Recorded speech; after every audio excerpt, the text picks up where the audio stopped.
Tipper ಚಾಲಕನಿಂದ ಸರಣಿ ಅಪಘಾತ, ಹಲವು ವಾಹನಗಳು ಜಖಂ.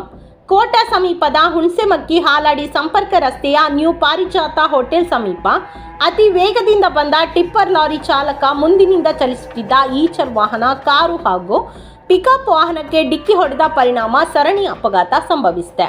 ಘಟನೆಯಲ್ಲಿ ವಾಹನಗಳು ಜಖಂಗೊಂಡಿದ್ದು ಯಾವುದೇ ಪ್ರಾಣಾಪಾಯ ಸಂಭವಿಸಿಲ್ಲ. ಹುಣಸೆಮಕ್ಕಿಯಿಂದ ತೆಕ್ಕಟ್ಟೆ ಕಡೆಗೆ ಅತಿ ವೇಗದಿಂದ ಚಲಿಸುತ್ತಿದ್ದ ಟಿಪ್ಪರ್ ಮೊದಲು ಎದುರಿನಿಂದ ಬರುತ್ತಿದ್ದ ಈಚರ್ ವಾಹನಕ್ಕೆ ಡಿಕ್ಕಿ ಹೊಡೆದು ಆನಂತರ ಮುಂಭಾಗದಲ್ಲಿ ಚಲಿಸುತ್ತಿದ್ದ ಸ್ಯಾಂಟ್ರೋ ಕಾರಿಗೆ ಡಿಕ್ಕಿ ಹೊಡೆದುಕೊಂಡು ಎಳೆದು ಸಾಗಿದೆ. ಅದೇ ಸಂದರ್ಭದಲ್ಲಿ ಕೋಟೇಶ್ವರದಿಂದ ಬಿತ್ಕಲ್ಕಟ್ಟೆ ಕಡೆಗೆ ಸಾಗುತ್ತಿದ್ದ ಪಿಕಪ್ ವಾಹನಕ್ಕೂ ಕೂಡ ಡಿಕ್ಕಿ ಹೊಡೆದಿದೆ. ಪರಿಣಾಮ ಕಾರು ಹಾಗೂ ಪಿಕಪ್ ವಾಹನಗಳು ನಜ್ಜುಗುಜ್ಜಾಗಿವೆ. ಪಿಕಪ್ ವಾಹನ ಆಯತಪ್ಪಿ ಚರಂಡಿಗೆ ಉರುಳಿ ಬಿದ್ದಿದೆ. ಈ ಸರಣಿ ಅಪಘಾತದಿಂದ ಯಾವುದೇ ಪ್ರಾಣಾಪಾಯ ಸಂಭವಿಸಿಲ್ಲ.